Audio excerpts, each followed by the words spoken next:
What we into this week? Mr. Robert Comma Robinson. What's going on, Mr. Lawrence of the Dials? Of the things that you ingested mentally and physically this week, what were some of the ones that you happened to be into? There were a few, my dude. So, this past week wrapped up, there were a couple of shows that had their season finales. Okay. Marvel's Agents of S.H.I.E.L.D. just wrapped their... I'm not sure if this is their mid-season break or if it's the end of their 6th season. I think this might be their mid-season break because I think they went 13 episodes and then they take a break and then they come back and they do another 13. Oh, God, that's so many episodes. Yeah, I think it's like 20-some-odd each season. Yeah.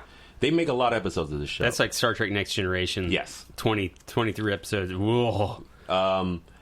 And it's like no wonder some of them are. That's why you have. That's why you have to do kind of like the Star Trek format. It has to be like a day in the life. Here's a couple filler episodes, and then we jump back into some main shit. Yeah. How was it? This is what I'll say. I have my issues with what they're doing, kind of prolonging the shelf life of this series. But I won't. I love this series for a number of reasons. One, it basically follows the people, the agents. It's called Marvel's Agents of S.H.I.E.L.D. and it follows their lives, like the people who aren't the Thors, who aren't the Iron Mans, who aren't the Captain Americas. They're, you and I, and they face the same extinction level event things that your Iron Mans and your Thors and that they all face, and they use their own human ingenuity and science and just reasoning to sort of overcome it. Fuck yourself. It's actually not bad. Who would I rather watch, Thor or Lawrence Dial? Give me Thor. Well, if Lawrence Dial was like a super scientist that, was working with the love of his life, who then, got thrown into another dimension and then had to find her way back across the universe. And me. These are all me. Some of these things that they accomplish in the show are really cool, and I like this cast. It's diverse. It's strongly led by a lot of women, and it has fucking Coulson. Who doesn't like that dude? So in season 6, they travel back in time. Was it season 6 the most recent one? Yeah, for season 7, which is no. Season 5 they traveled back in time. Say what? Season 5 they traveled back in time. Season 6 they came back, and now a version of Coulson that got it's gonna be hard for me to explain because a version of Coulson got created by these things called the monoliths that are these 3 gigantic stones that each controls a specific element of reality. Like it's 2001 Space Odyssey stone. It's like a stone, but it's like a giant infinity stones. stone, basically. One controls space, one controls time, and one controls like fear or something, or like it allows you to create matter out of nothing. Yeah. It gets a little convoluted, and if you haven't watched in a while, you might want to jump back and get caught up. Yeah. Because honestly, it's been worth it. Honestly, I thought they should have ended the season right after, like, when they got back from being in time, they ended it perfectly because Coulson, the character of Coulson, spoiler alert, he dies. No. He dies at the end of season 5. That character, Phil Coulson, that you saw in all the movies and whatever, which we also saw him die. Yeah, in the first Avengers. But see that in that first Avengers we see him die, but the series picks up where they've used Kree technology to bring him back to life. Right. And subsequently he goes on and then he ends up dying again at the end of season 5. As you do. And they bookended it in a way that they made it seem like, oh, we're done telling, Agents of S.H.I.E.L.D. stories. And as it turns out, they weren't. And then they bring it back. So he comes back, but it's not him. It's a version of him created by one of these previous storylines that you'd already seen before.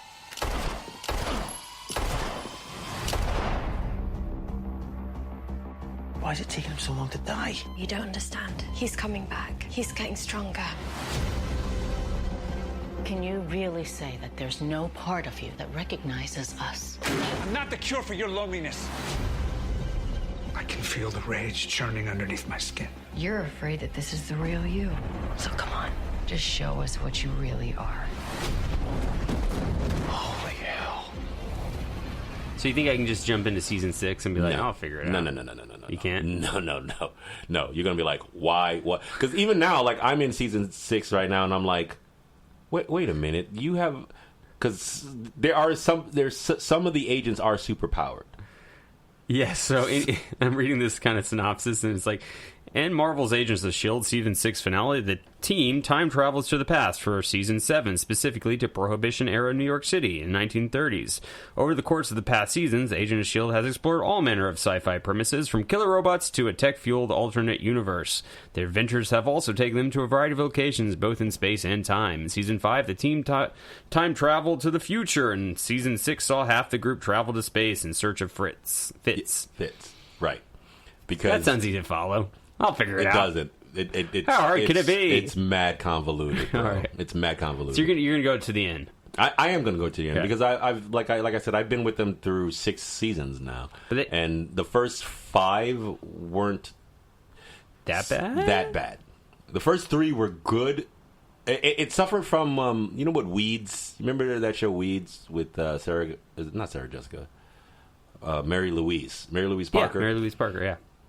You know how that show was really good at the beginning, Yep. and then got really good again at the end. Yeah, but the middle was kind of like, because all those kids were aging, her kids were getting older, Right. they're becoming fuckheads, right. And it kind of didn't quite jump the shark, but it came really close. It came really close because it kind of meandered there in the middle, and then it made a good angular turn and got back to being very good by the end.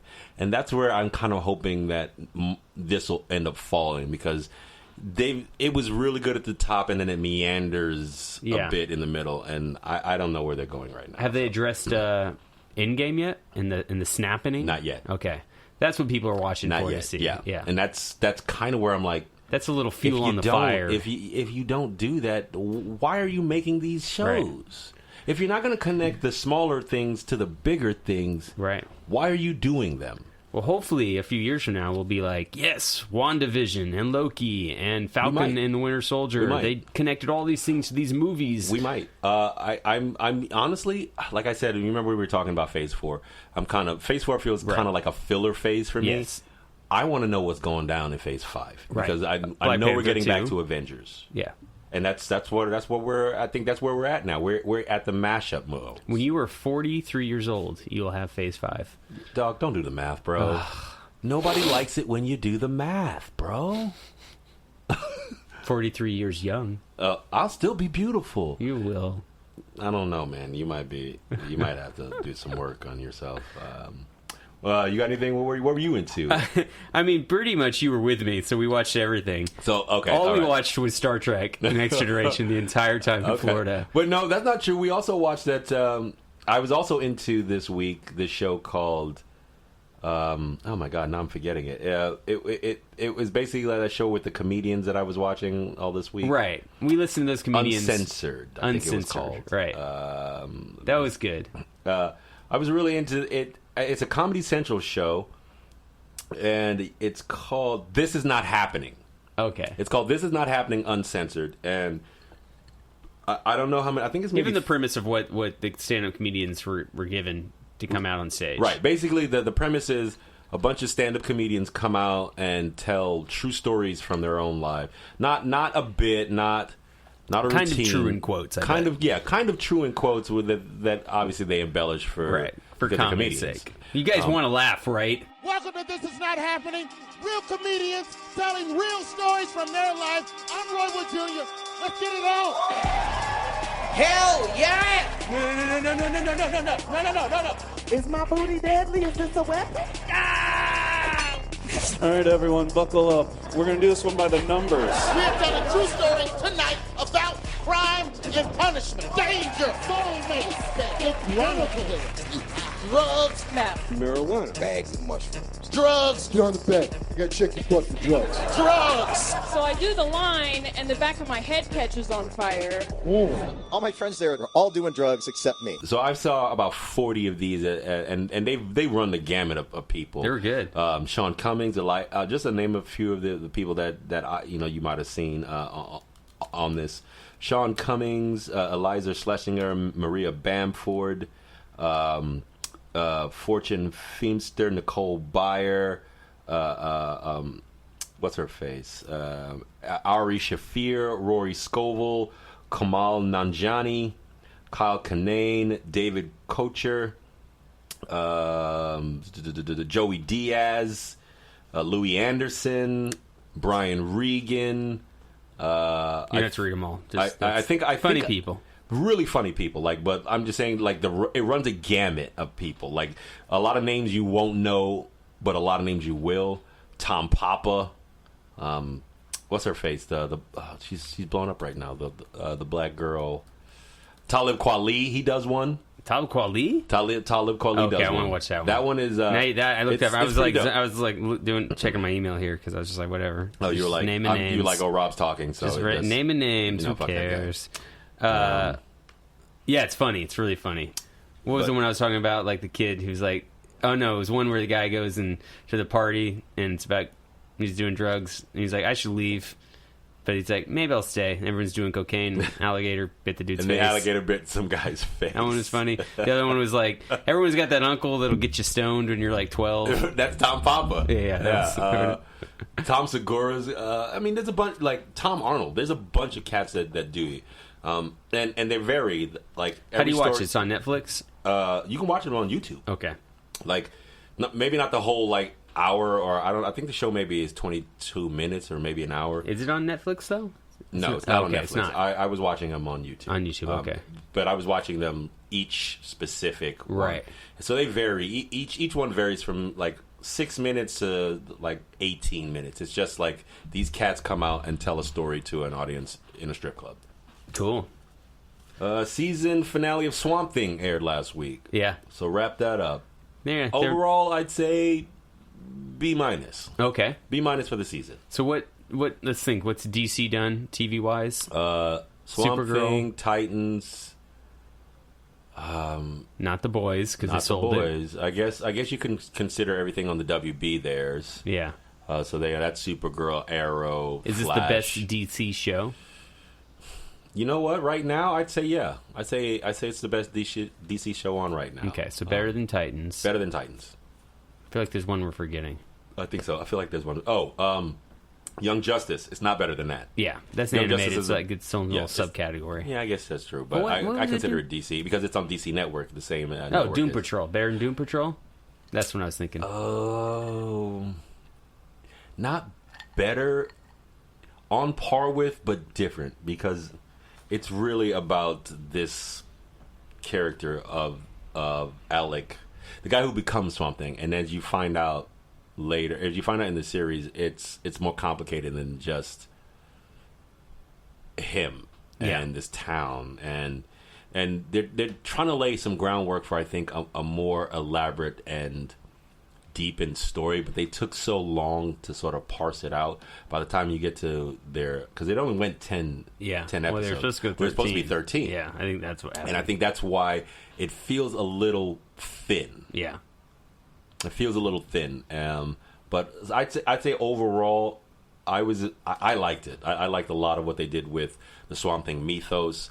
I like the lead actress. She's gorgeous. That's all. That's the only thing. I'm not even going to comment on the acting. She's just really, really pretty. Does Swamp Thing get laid? No, but he should have. So he dies a virgin. Well, probably not. The motherfucker died when he was like our age, so I'm sure he probably knocked down a few people. But he never gets laid as Swamp Thing. No. Yeah. No. So I don't think he ever gets laid as Swamp Thing. Dies a virgin. Never gets to use a Swamp Thing dick. dies because the dude's. I'm pretty sure he's immortal now. Yeah, okay. I don't know. I didn't see it. You saw it. I'm pretty sure he's immortal now. Okay. I think that's the whole point of Swamp Thing. Like, he inhabits the green.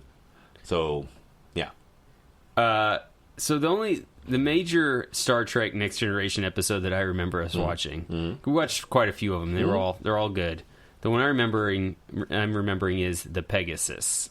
You're talking about the Riker episode. Yes. Yeah. Where John Locke from Lost. Yeah. Comes, young ass John Locke. Still no hair. Still hair. bald as a fucking cue ball. Comes to the Enterprise. I forgot he was on that show. And he's like, Riker, I got a secret mission for you. We got to go find the Pegasus. Which was Riker's first ship that he was crewed on. Right. and this guy was his first captain. Right. He specifically comes to Enterprise for Riker to investigate where this ship disappeared, because Riker was the guy who, at a moment of mutiny, stood up and said, "You will not take down my captain." When Riker joins forces with his former captain, you've been instructed not to reveal the true nature of our mission to anyone else. He sacrifices his loyalty to Picard. May I suggest you take this up with Admiral? I'm taking this up with you, Will! Now he's sworn to secrecy on a dangerous mission. Romulan warbird decloaking directly ahead. That could upset the balance of power forever. How many people are going to die this time? 100? 1,000? Next time on Star Trek: The Next Generation. But here's the thing. The story is that the Pegasus was a ship that they thought was lost when Riker and his captain at the time abandoned it. Right. And everybody else died. So only Riker and his captain were the survivors of a ship that they thought was lost when they abandoned it because of this mutinous act that had happened. Right. And as it turns out, Riker was a cadet. Like, you find out over the course of the episode that Riker was this cadet who was fresh out of the academy, and he was full of like honor and duty or whatever. And so when this mutiny happened, he defended his captain. Yep. And then subsequently had mad regrets about it. And you come to find out over the course of this episode. Right. But the Pegasus, they were dealing with this cloaking technology that could make their ship... Cloaking and phasing technology. And phasing technology could make the Pegasus ship fly through anything. And so when they find it, it's stuck in the middle of this asteroid. So when they abandoned the ship, they were experimenting with this phasing cloaking device, which I guess malfunctioned, and as the ship kind of drifted through space, it drifted into this asteroid, and then the device kind of malfunctioned, and the ship got phased into this asteroid. Right. So half the ship was in it, and then a part of it wasn't. Did you know that this episode was directed by LeVar Burton? No shit. Yeah. LeVar directed that one? I didn't catch that. It's one of the better ones. Catch that. Then I watched one more episode last night, which we had missed. For some reason, we jumped over it. And it's a Worf episode called Parallels. Is Worf losing his grip on reality? You don't remember us falling in love and getting married? His world keeps changing right before his eyes. What is my rank and position? You're a commander and first officer. Now he faces an uncertain destiny. Mr. Worf does not belong in our universe. With no escape from this mind-altering nightmare. Next time on Star Trek: The Next Generation. You got to give me a little bit of... I probably remember it. Worf is coming back from a Batleth tournament. He's won a Batleth. He won a tournament. He's got this hideous, ugly trophy that he's got to put somewhere. And he's coming back to the ship, and Riker's there, and he's leading him to his quarters. And Worf knows something's up. He's like, "Shit, man, these guys are gonna fucking throw a birthday party for me, aren't they?" And Riker's like, I don't know what you're talking about. And of course, he goes into his quarters, and everybody's there. Party, Surprise! Right. But when he was coming, Riker said, "Oh, Captain Picard, he can't make it. Sorry about that." But then Captain Picard shows up, and all these little things start happening that Worf starts to notice are a little different. So somebody will hang a painting on a wall. And all of a sudden, he'll come back and it'll be on the other wall. He'd be looking at Geordi on one side and Data on the other side of him. He'll close his eyes, and when he opens them, they'll be reversed. And so what starts happening is he starts, phasing into different parallel universes. Right. And he wakes up finally and lands in one where he's married to Diana Troy. This starts their relationship. Right. Yeah. Right, because I remember Laurel saying something like they got married, and I don't think that was ever true. They never got married. So that's they dated. That's still the mystery for me. She stands by that they got married. Yeah, I've got 5 episodes left of Next Generation. She stands by that they married, and I think that she's thinking of this episode. But I've doubted my wife before and been horribly wrong. I think because I remember her saying it. We were watching it in Florida, and she was saying, "Oh yeah, they were married," and I was like. Huh? I know. And I looked at you. I was like, "What's Rob going to say about this?" What's he going to say? I was like, "I'm going to let her rock. She's at home with people. I'm not even going to." But no, that's. I don't think that's accurate. The only person that Worf married, I think he married politically a Klingon once, then divorced her. but he was actually married to a woman named Jadzia Dax. Yeah. From Deep Space Nine, and she was a Trill, I think was her race. And basically, it was a symbiotic race where like they had like these human hosts with these organisms that collected and kept the memories of every previous host that it had. Okay. And so the woman, Sexy. It's actually kind of dope because the woman that he ends up marrying gets killed, and then the symbiote gets passed on to another host. And then you have to watch kind of Worf deal with the fact that she has all the memories and basically the love from, the woman that he had married, the host that he had married, and sort of have to deal with her interpersonally, in the ranks of Starfleet while being like, you're not my wife. Stop trying to talk to me like you're my fucking wife. Go sit over there kind of shit. It's kind of incredible, but no. Him and Troy were never married. Yeah, Laurel thinks that they do. We'll No. find out. I got 5 episodes left to go. Next Generation. Then moving on to Deep Space Nine. I'm going to go on the record here and say that Laurel is wrong. Ooh. I just didn't have the balls. Don't say that so loud, man. I know, right? She's probably got this place mic'd up. You don't understand. Laurel, if you're listening, I'm sorry. I'm just trying to get my friend out of jail. Which is not wrong, is what she would say, because they were married in this episode. Yeah. Anyways, it's great. Yeah. Because it sort of throws Worf. It would throw anybody off, because every time he tries to like figure out how to deal with it, everything changes. Yeah, the I doctor, think everybody, they changed, and they only know him as that reality that he's jumped into. So what ended up being the fix for this, and what did we end up finding out? Because I'm trying to remember the outcome of it, and I don't remember. It's something like he was in the shuttlecraft and the whole time. Remember, like he went through some sort of like particle cloud or something. Yeah. One of the best moments though is when so he's in this world with the alternate world where he's married to Princess Diana, and he explains it to her, and so everybody on that ship, that reality. He's not married to that dead British woman, or not Princess Diana. Princess died. He's not dead into that. You don't know. It's an alternative reality. It could be anybody. So he's on this alternative enterprise, and they start helping him with it. But then, like a riff happens in the place that made him start jumping to all the, whatever, it doesn't matter. And all these enterprises start showing him in space, all these different versions. Pew, pew, pew, pew. If you remember, there's one of them where Riker's on the ship and he's got like a big beard and he's like, don't send us back. Yeah, right. Don't send us back. We'll die. We'll become blah, blah, blah. And they have to blow up that enterprise. Well, they don't blow, but basically it blows itself up because it's been injured and battled by the Borg. It's super damaged, and he was, Yeah. And in that reality where he's married, basically, Captain Picard has already died 6 years prior fighting the Borg when he was Locutus. Who directed that one? Let's see. Directed by Robert Weimer. Okay, so nobody that we know. Nobody from the cast. Yeah. I remember. It was that scene where like all the different parallel enterprises pop up in the same space, and they're all like, "What the fuck is this?" What the fuck is going dope. on? Yeah, cool. It was dope. What else? Anything else? All right. I'm gonna go speed through some of these because some of them are anime that I was trying out that I'm not sure are gonna make the list. Oh, Godzilla! I saw the most recent Godzilla. Oh, you did? Yeah. Yeah. You're like, meh. And we've talked about this on the show. It suffers from the fact that it's an Americanized version of a Japanese kaiju, and they do all the Americanized things to it where. He's like Godzilla, like saves them and then leans down really nice and looks them in the eye, kind of thing. And then at the end, all the monsters bow to him real gracefully and stuff. King of monsters, Godzilla. Yeah.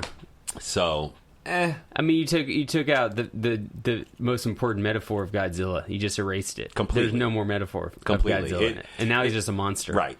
It's not a bad movie. No, it's not bad. It was actually really entertaining. I found myself really entertained by, seeing all these classic Godzilla monsters kind of raging, a rampage all around the world. Ghidra, Mothra.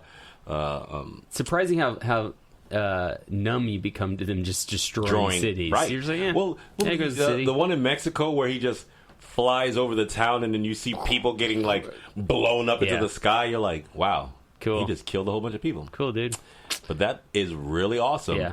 I mean, when they're flying the fucking ship away from the monster as its claws are bearing down on it. Yeah. They did a lot of the action. It looks good. It looks good, but there's something just not quite in place there. It's whitewashed. Yeah. It's whitewashed. Which, not even whitewashed, just money made right. Made well, to make money. I mean, whitewashed in the way that like you're painting over the original with your new streaks, and yes, it may look good, and yes, it might be a good base for something else, but I'm trying to think of like an American version, what it would be like. Not Godzilla, but what's an American property that you would do that too, that the Japanese could take and then do. Yeah.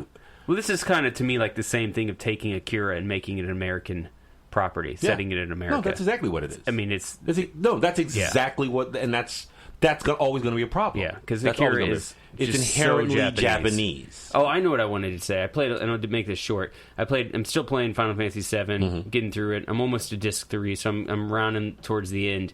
Akira had a huge influence on Final Fantasy VII. Yeah, there's like this whole like motorcycle scene where you like play the motorcycle mini game. That's Akira based. There's lots of different shots that if you go and you read the manga, Akira manga, you can see Katsuhiro Otomo's artwork, and they've sort of taken parts of that artwork or been inspired by that artwork and put it into Final Fantasy VII. See, that's and that's the best. And see, that is how you do it. That's the best use of that kind of genre. The numbers, they each have like Cloud has his own. He doesn't have his own number, but there's like this whole like government working on people to make them super soldiers. That's what that same thing from Akira. I mean, it's the entire story was. I'm surprised I've never read an article about Akira and Final Fantasy VII parallels. You know, you know what? You probably just missed them. There's probably somebody that did, man. Because I mean, there are a lot of cats out there who love the same shit that we love and who are way smarter than we are. Who might have instantly drummed that parallel and written something about it. I'm gonna look it up right now as you got your last thing. The other movie that you saw that I just recently saw was MIB International. Oh yes, yeah, I saw that with the girls on. I saw that in the airport yesterday, Father's Day, or when I was waiting to come home. So yeah, it's fine. It's fun. For me, it's fine, but it has the bones and structure of what was that original MIB without the class and the gravitas. Yes. That's all I can say about it. Yeah, Laurel made a really good point. Like the first one has all that whole training section. Right. This one, she doesn't go through any training. Well, this one they basically allude to her training being the 20 years that she has all of her memories from that moment where her parents get neuralized. Yes. So you're just supposed to assume that in the 20 years that this event happened, she'd been just tracking them down, but you never see how she does it.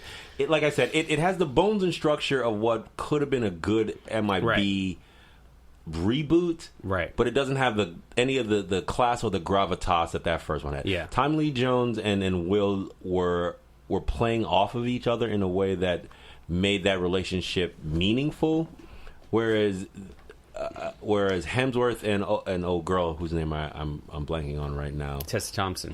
Yeah. They've already, this is old hat to them. They were already Valkyrie and Thor, right? And they even make the moment where they try to allude to Thor in it. And I was like, no, why do that? That didn't work. It didn't work at all.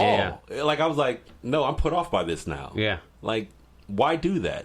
This is an MIB movie. You don't have to let us know that this is the same actor that played Thor, because that's you're tipping your hand. It's a script issue more than anything. Yes, that's exactly what it is. Because I like both these actors in these roles. They work for me, but like the script just it didn't leave them anything to do other than kind of be props for a so-so story. Yeah. It's not bad. It's just really mediocre. Yes. And mostly and because it could have been good. There's no heart. Exactly. Will Smith had heart in that. Yeah. Tommy Lee Jones had this whole regret about his life that he lived. Like the story. The story was compelling enough. Like even that moment where you're supposed to really care, where he's like, "You were a father to me," where the alien that is taking, you were like, no, I didn't set it up. Yeah. You don't. That's undeserved. You spent this entire movie being an asshole.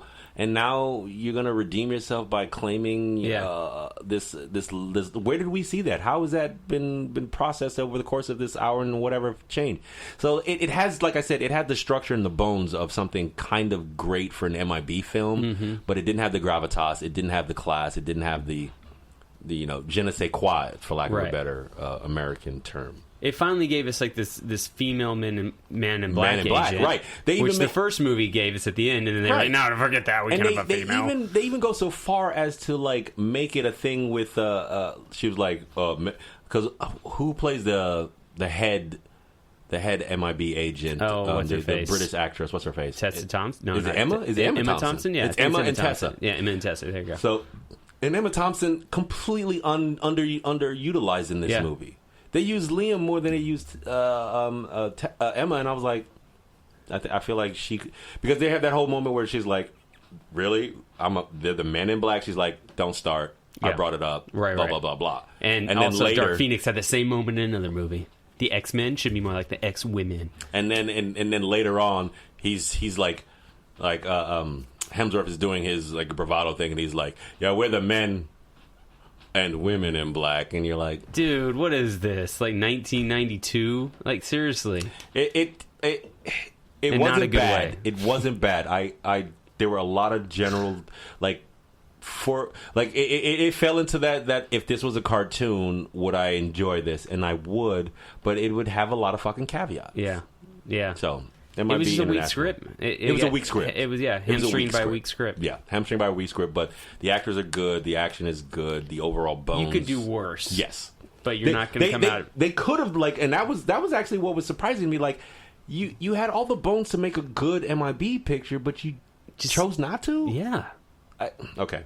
Yeah, because it didn't really. It wasn't like it was a bad movie because it didn't have enough money or enough special effects. No. All that was fine. Prop pieces. No, all that was adequate. Yes, it was literally just believability on like how script on the story. Yeah. Like she gets this weapon from an alien while they're like partying together because he trusts her. And Chris Hemsworth characters like. Everybody's supposed to be like, you fell off, man. You used to be so good. But you never really see that. Yeah, he was basically kicking ass from start to finish. Yeah. And the whole time, like, you used to be the best agent ever. So he was like, oh, because you showed up late for 10 minutes, that's why you're not longer? We're not going to give you a pass. You used to be here, man. Now you're nothing. Mm-hmm. Anyways, what else you got?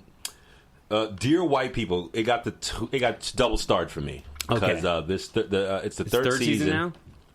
Third season, and it is some of the best racial and political satire out right now. Yeah. Absolutely, hands down.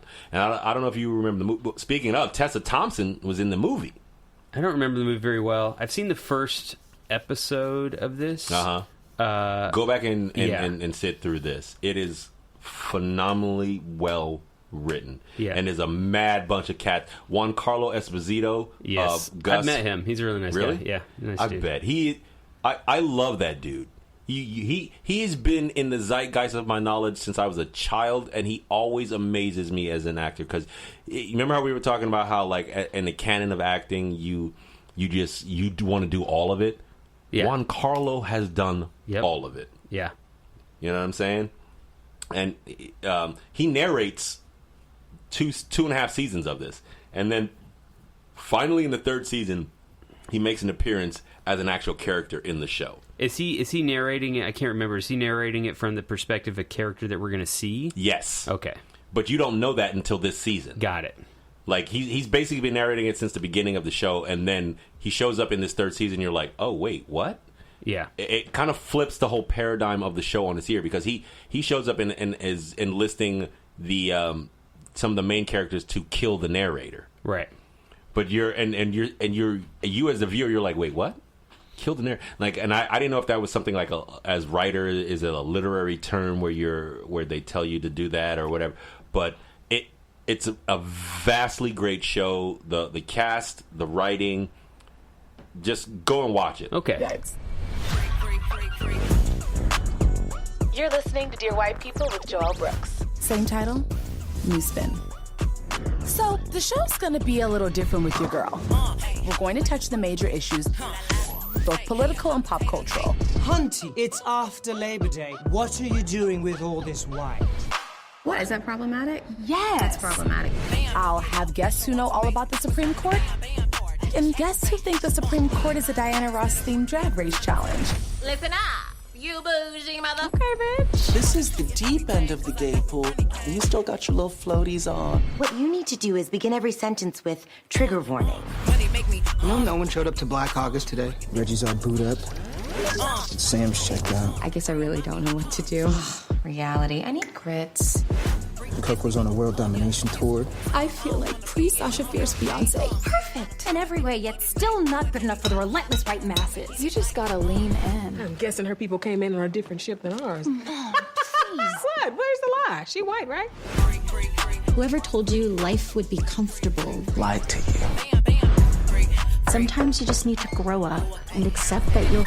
It deals with race, and it deals with politics in a very, very great satirical way. It's satire. So I think just like you, sometimes I have like, you could say it's white fragility, but sometimes I have limits to like when I want to be addressed with that, and I don't think it does. I don't think it's aggressive to if you're my white friends and you're listening and you feel like That's it's totally only so much. Don't be too mean to white people. It's only so much that I can take as a white person, kind of watching that kind of thing. It's not that. I think I have two modes. I want to watch The Boys or whatever superhero. One, Carla Esposito, also in The Boys.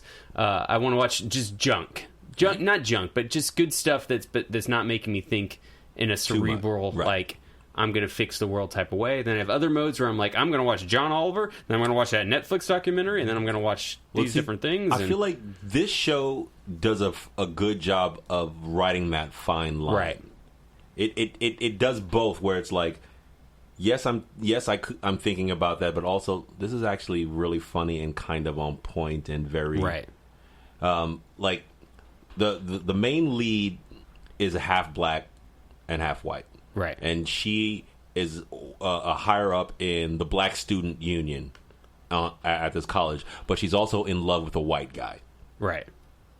And so, like, in the first couple seasons, you kind of having to see her kind of, like, navigate this, that realm, that crazy kind of, like, yes, I'm pro this, but wait, I'm also these things. So, this or Pose? What am I going to start tonight? Oh, wow, that's a toughie, bro. I say this because Pose is a gut punch. It's feelings and really kind of like you. Not that they were the same. I know they're different. No, things. Those are the two things I need to watch. Like this rides the fine line. You'll get the comedy and you'll get the heart in this, and you'll get the wanting to do something better. They're different.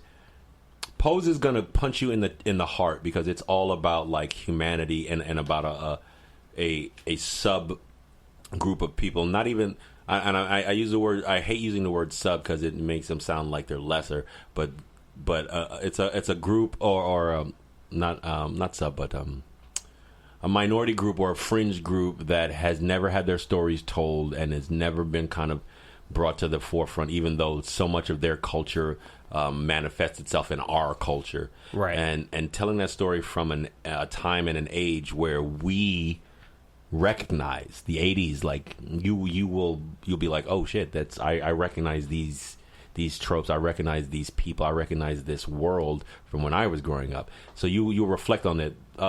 Dear White People is more modern. It's about now. It's about sort of like dealing with the discussion of, hey, sometimes this is okay and sometimes it's not okay, but that doesn't mean that we can't talk about it or have a conversation or be lovers and friends.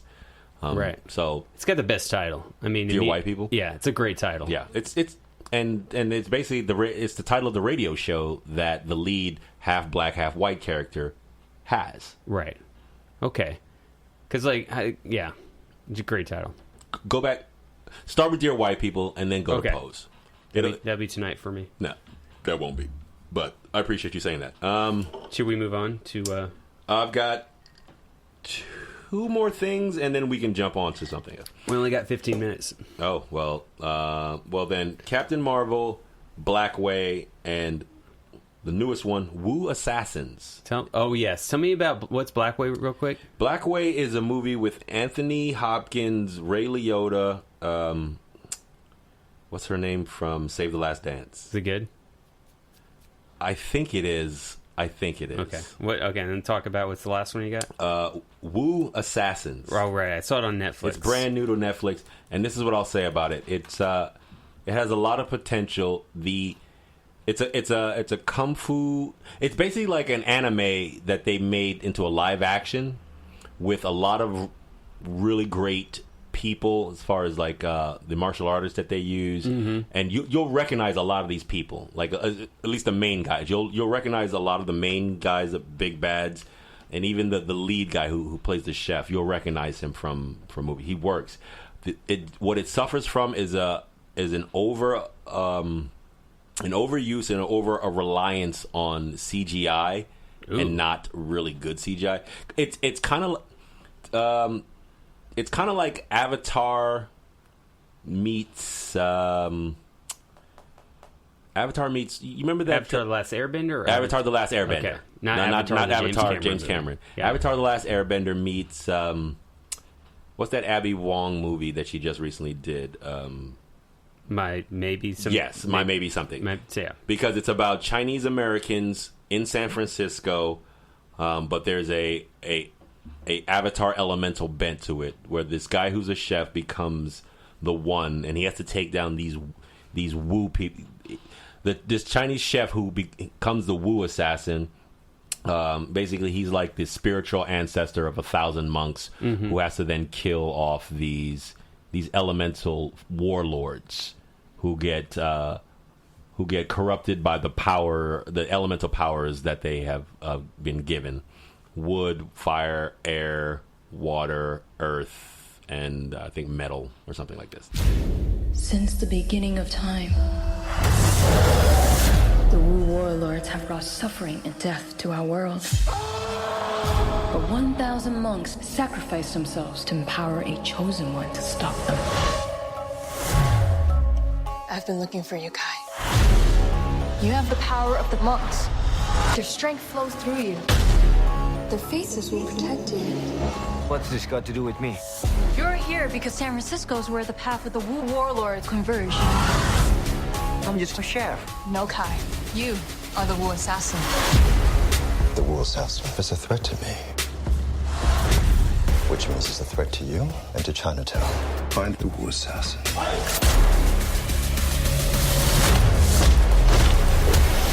You can't just kill the head of the triad. He's your father. I have to try. We have to help Kai save the world. Whatever happens, I got your back. Her family, High Brothers Dog Pound. We up in Chinatown. Chop chop. You heard the woman? So I heard the fight scenes kick ass. The fight scenes kick ass. The camera work clunky. The script is very clunky. The fight scenes kick ass. The camera work for those fight scenes are amazing. The choreography is standout. But they're using a lot of those three things to kind of bandage the fact that some of their actors aren't the strongest. Like the guy who's the lead, he's an amazing martial artist. Probably one of the best ones working. They always make good actors, and that's the thing. No, you don't. You're like, I don't believe him. Yeah, almost all the time. Is it better to train an actor to do martial arts, or better to train a martial artist? I mean, I think you'd have to ask Barry Gordy about that, because The Last Dragon, which is one of my favorite fucking movies, one of my favorite soundtracks. You just picked that shit up. They went out and got Timac, the kid who ended up being in that movie, and he was a martial artist, and they trained him to be an actor. Yeah, and then they did the opposite for Shonuff.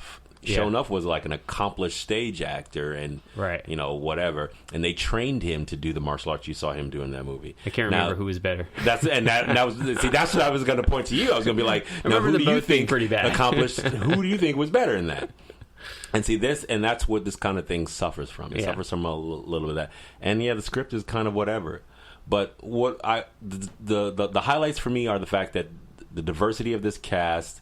They're telling an Asian American story. That's why I started watching. If you watch the trailer for it in your Netflix, whatever, that actor, the guy, you've seen him in a bunch of shit. Yeah, I'm glad that he's getting to helm his own stories now and tell that. He has this really good thing where he's sitting in a diner and he's talking to this waitress who's asking him and his other Asian friend if hey, if you want something different, we can go back and we can blah, blah, blah, blah, blah. And then he basically schools her on the history of, like, Chinese Americans in the country. And I was like, word? Okay. Before knowing anything, any of the martial arts premise of it, just off of the trailer, I was like, anybody schooling somebody like that in that way, I'm going to be into it. And that's why I started watching it. And then as I was watching, I was like, oh, this isn't at all what I thought it was. So Wu Assassins on Netflix. On Netflix. It's brand new. I'm doing that because my dad was like, you got to repeat what it is at the end. Dad's absolutely right. Wu Assassins on Netflix. We need to start doing that. So people just, for whatever reason, tune in to partway through our podcast. And they catch that. That's or somebody really honks smart. a horn, or they're not listening because this is a podcast. No. We can remind them. So Wu Assassins. This is what I'll say for this week. I'll say throw on Wu Assassins on Netflix and Dear White People on Netflix. Okay. Those are two things that if you don't listen to anything else on this podcast, listen to that. And I say get out your PS1 and play some Final Fantasy VII. And watch the Pegasus in parallels. Season 7 of Star Trek: The Next Generation. Those are your recommendations. Yeah. Let's start doing our recommendations. I like that. All right. I like that. All right. I'm dealing with the future of the planet. I'm the necessary shock to the system. I am human evolutionary change. Bulletproof. Superhuman. Who the hell are you? Bad guy. The mission has been compromised. We need help.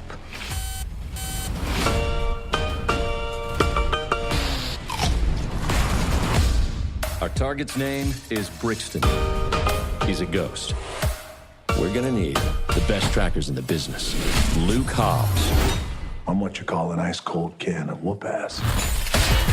Career lawman. Always gets his guy. We're gonna need to operate outside the system. Deckard Shaw. I'm what you might call a champagne problem. Rogue former MI6 agent. Doesn't play well with others. If we stand a chance against Brixton, you guys have to work together. No way. This guy's a real ass. Hobbs and Shaw. All I'm going to say is it was the perfect movie to see with the family. Yes. It's a popcorn movie by every stretch of the imagination, and it holds to the Fast and the Furious brand in its over-the-topness and absolute ridiculousness, but not enough cars. Not enough cars. You're right. Not enough Vin Diesel. Like it honestly, it wasn't a Fast and the Furious movie for me until they hit NOS. Yeah. Until there was the introduction of NOS into a car, and then you saw cars flame up and like get faster.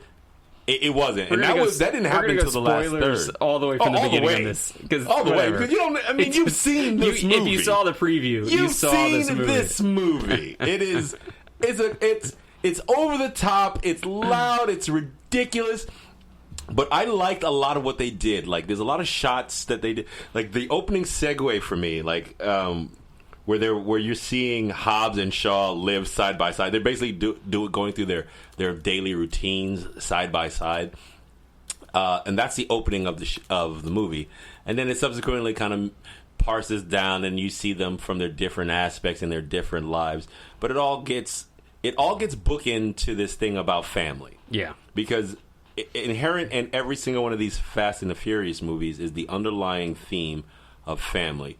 Found family or actual family, but family nonetheless. Which I forgot and was annoyed by.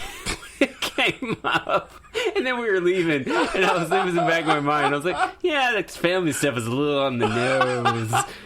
Even though I've seen 8 movies of the exact same thing. You know, if you were Samoan, go see this movie. This movie is for you. So basically, you were like, you needed Vin Diesel to come out and say it for you before that to be legitimized. I did. I didn't understand. It did not hit me without Diesel being like, "Equal family." Me and you just you know.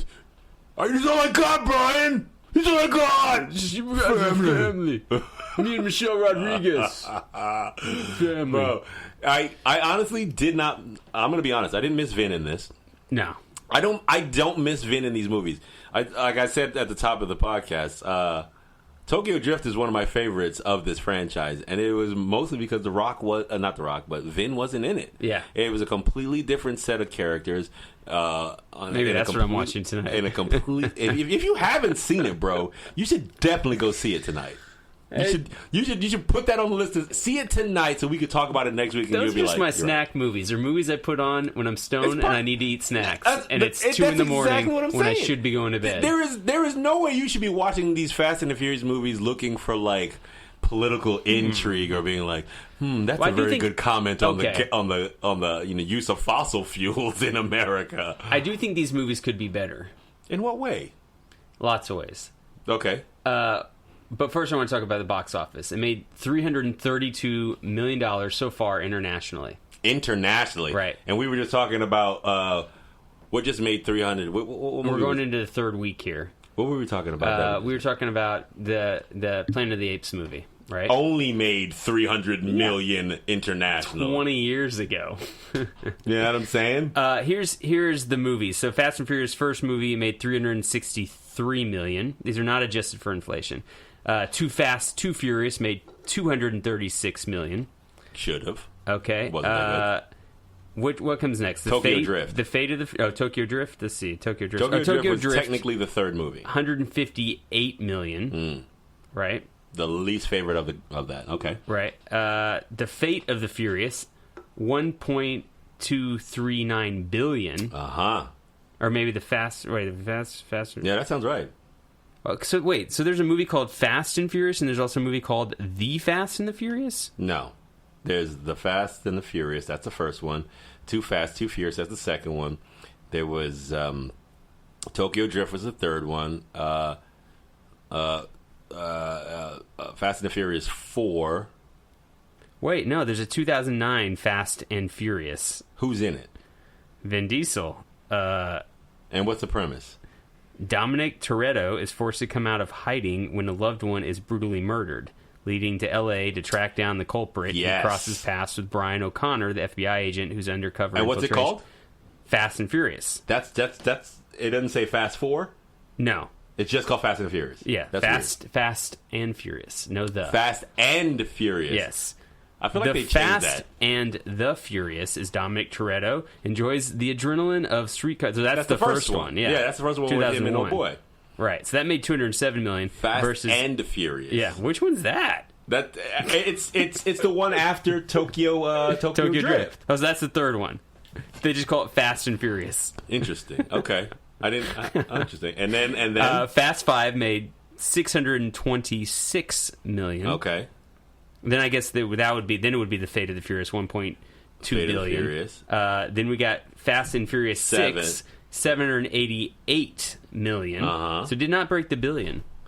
Or maybe these are all out of order, whatever. And then Furious 7, $1.5 billion. And then this is the 8th movie. Yeah. Furious 7. I've seen all of these. Yeah. I've seen all of them. Yeah, they're confusing, the titles. Yeah, I am confused by that, because I thought it was called Fast 4 or Fast 3. So let's because technically, what order do they chronologically come in? I don't know. That's what I'm looking at. They're hard to. They're all over the place. You can't just look them up as like one thing. No, because they're not numerical, and I kind of dig that about them. That they didn't go 1, 2, 3, 4, 5, 6, 7. They all were different because, Let's see. Fast and the Furious timeline. How to watch. No, don't use that one. Don't use that one because if you're going to use that timeline, some of these movies jump out of place. They jump around. So okay. No, chronological. Damn it. Do actual like filming chronological. Like how do they release chronologically? I'll do the Fast. No, see, this is just really hard to look up. It's going to take me a while. Okay, never mind. Because every time you type in the Fast and the Furious order, you get the movie The Fast and the Furious. I'm pretty sure that it goes 1, 2 the way we talked about it. Yeah. Yeah. Let me just shut the door real quick. So Laurel, who just came home, my wife, said this should have been a G.I. Joe movie. You know what? And she's not wrong because of how over the top its initial theme is. Basically, it's like the theme of the opening of a G.I. Joe episode. It really is, yeah. Where like a virus that's gonna like destroy the planet is held up in one person, and then you have to get the virus out of that person, and then stop their organization that wants to release this virus. Yeah, it's like Cobra versus G.I. Joe. Does it even matter? It's like, yeah, there's some two guys. They got to stop some things. All right, you got The Rock. All right, you got Jason Statham. Statham, Strath, as I pronounce it. What Kevin Hart's in there. There was Kevin Hart. There's some really great cameos in this movie. There's some really great cameos. But what was your favorite part of this movie? Or what was the most ridiculous, unbelievable, took you out of the moment part of this movie? Well, they're two separate things. My favorite part of the movie is the car chase when The Rock, who's unbelievably big, gets into the tiniest McLaren car. Is he driving? No, Jason Statham's. No. What's his last name? Statham. Jason. This is like one of the... Jason Statham is a name that I've seen for like the last 10 years. At least. People have said it out loud.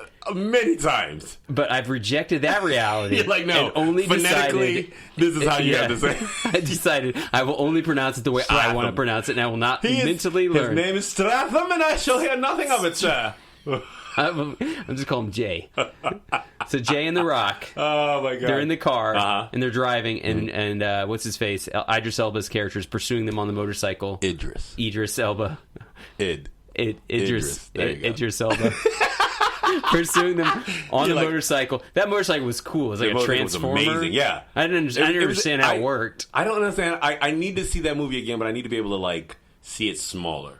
Because seeing it on the big, I like seeing it on the big screen. Yeah, but like a third of the way through the movie, Daisy jumps over the seat and she comes out, and so I had to spend a good portion of the movie just being like, "Hang on a second, if you watch, that question will be answered." Because she's like, "Why is that?" At full volume in the middle of the movie. And I was like, just watch for 2 seconds and your question will be answered, babe.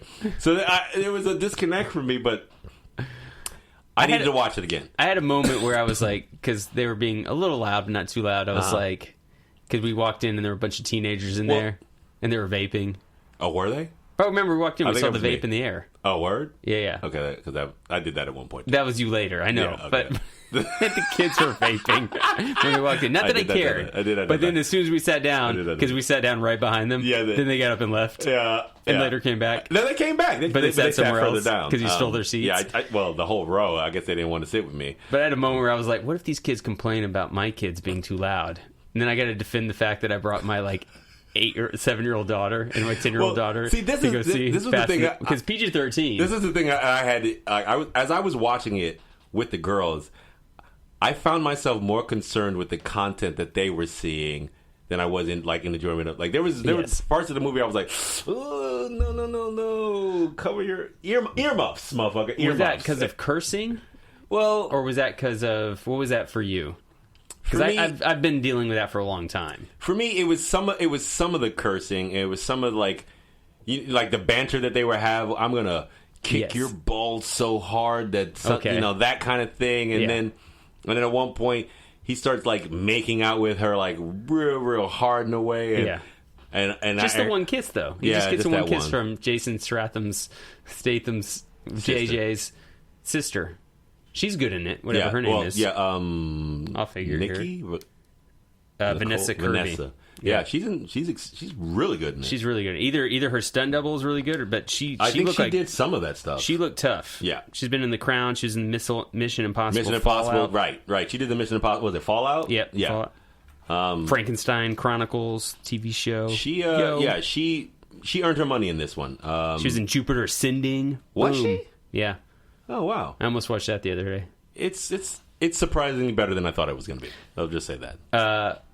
So the part that took me out is definitely, and this is in an article, and I'd pull up if I had more time. But it's the part with the cars where they're linked up to the helicopter. Oh, that was the part. Yeah. Okay, because mine happened way earlier than that. That was the part that I was like, nah. Yeah, okay. That I mean, obviously that, but the part for me was way earlier. It was when they're escaping from the complex and everything's blowing up, and Idris has jumped the motorcycle onto the back of this convoy that old girl is driving, right. And then they proceed to have a fight, right? And The Rock is jumping up and down ready to start a fight while this truck is moving at 60 miles an hour or whatever, maybe faster. Yes. Who knows? Yeah. So he's jumping up and down. I was like, wait a minute, nobody, you wouldn't want to leave your feet if you're moving at XYZ amount of speed.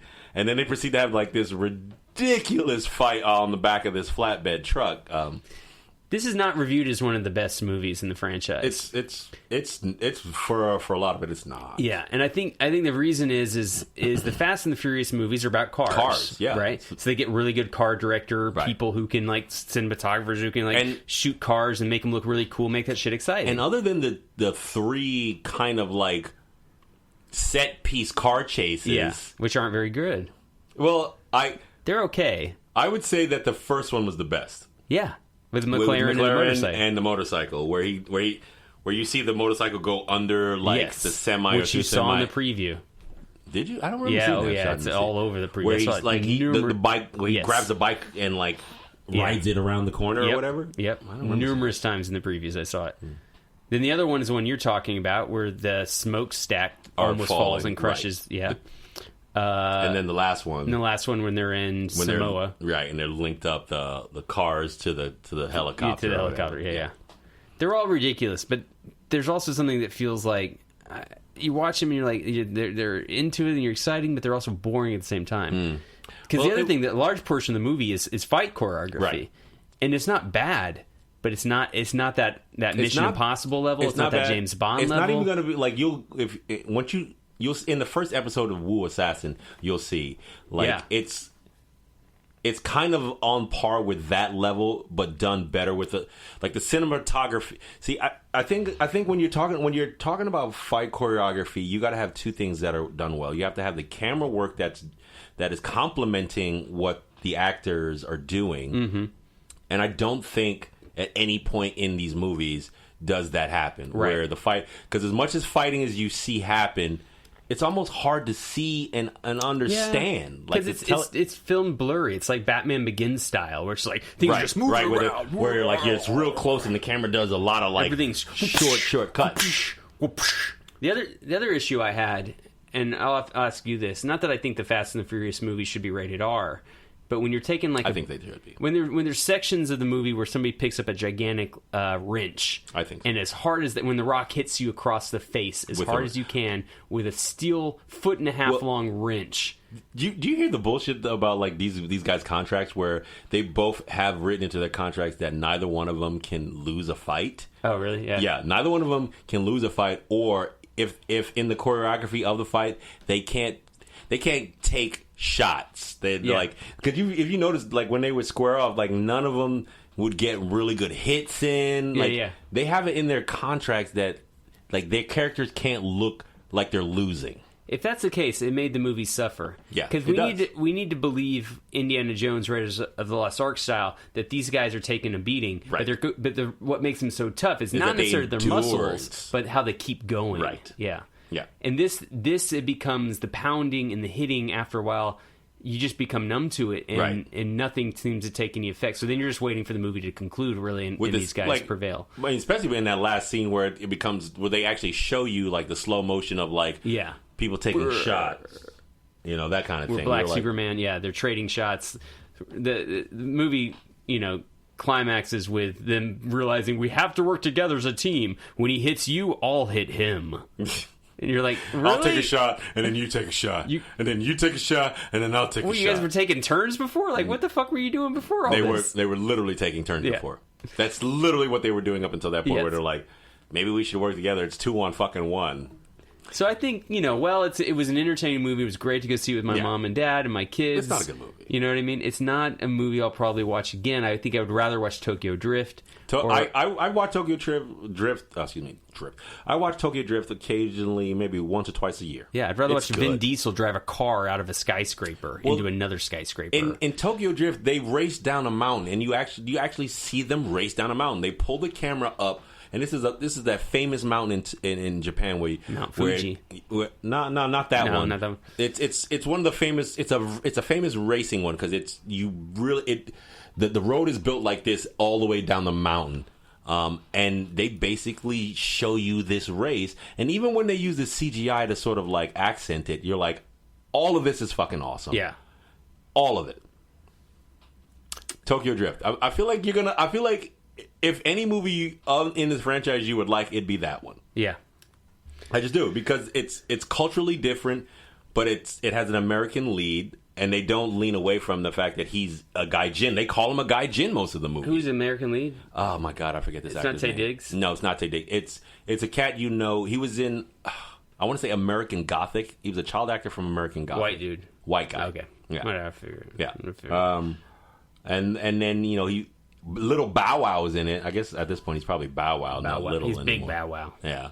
And he has a Hulk a car. His car has Hulk fists. Oh, cool. It's dope. It's completely dope.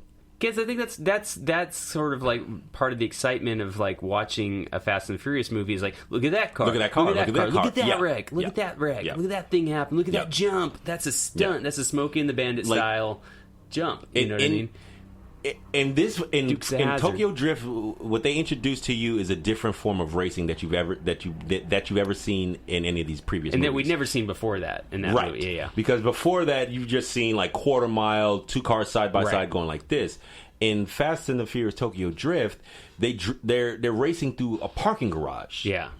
And like with cars in it, like an actual, like if you and I got into our cars and decided we were going to race to the bottom of a parking garage to see who got there first, but we're going at literal breakneck speeds. Yeah. No thanks. I can't afford the insurance. Right, if I get into a wreck.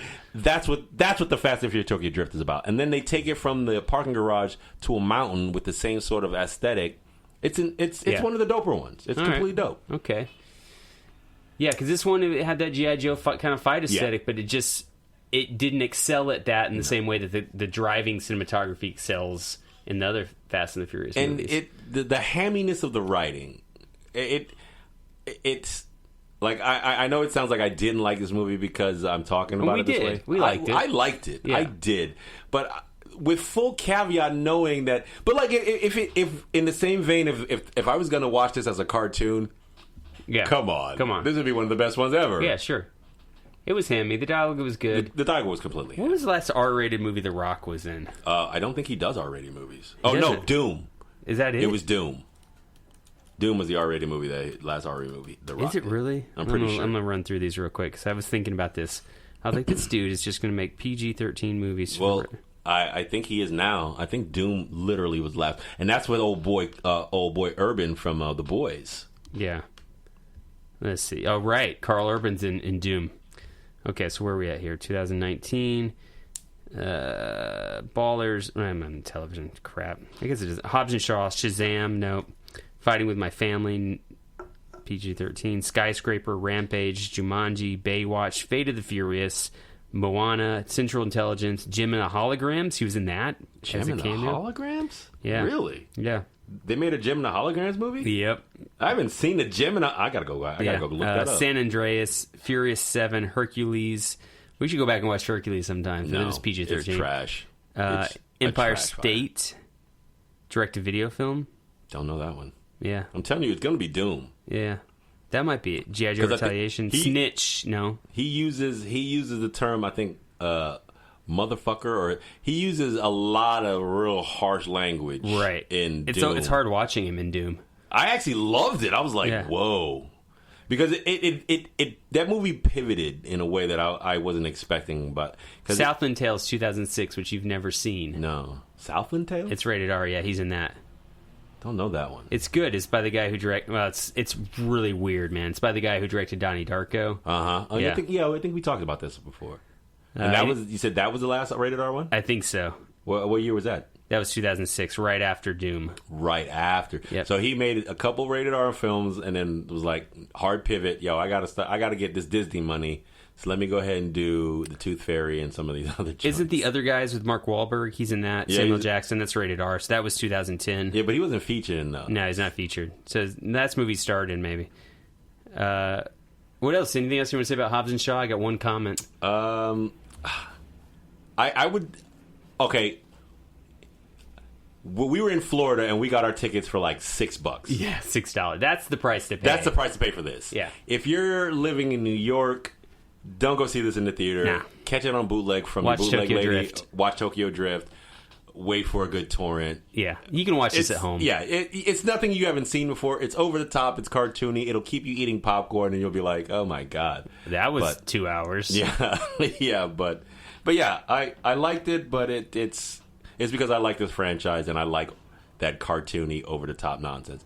And Idris stands out. I like a lot of the shit that he did. I like his character in this. Yeah, he had like the silver fronts. Yep. I like a lot of the quotable shit he says. I'm Black Superman. You know Black that? Superman. I'm Black Superman. That motorcycle that would the modular motorcycle he had. It would drive itself. So yeah. I'm sure that was CGI. He would call it, and it would come to him, and he would just get on, and like it would, had his helmet. Yeah, like magnetically attached to it. It was like, how cool would it be if you could get a motorcycle that would never tip over? Right. Yeah, it would always just like stay, a gyroscopic motorcycle that just never went tipped down. over. Super cool. It's over the top and a lot of fun. And if you got a couple bucks and you don't mind, if you got Epstein money and you don't mind seeing it in the theater, he's got no money now, man. Yeah, well, I don't even want to talk about it. It's so dumb. But yeah. I got a comment from Dave Korea. Yo, Cousin Dave, what up, baby? Cousin Dave says, hey, just listened to the Comic-Con episode. Thanks for all the kind words. You had a few questions about the heavy metal cover, so I thought I'd let you in on it. Sweet. It's a regular issue, not a Comic-Con special, which is awesome. They just happened to premiere my cover at Comic-Con, which was great for me since my booth wasn't too far away. The actual magazine hits newsstands sometime this week. I'm going to go pick it up. Cool. I think there are 3 or 4 cover variants per issue. I'm not sure if all cover variants will be available at newsstands, though. The issue is themed as the music issue. All the stories have something to do with bands. They do that every few issues. They've had an industrial issue, fear issue, mystic issue, etc. He goes on. It was kind of random how I got the cover. I did a comic convention in Seattle this past March. The main editor of Heavy Metal came by my booth and was checking out my art. I had that floating city art up at my booth, and he asked me if I could put it on the cover.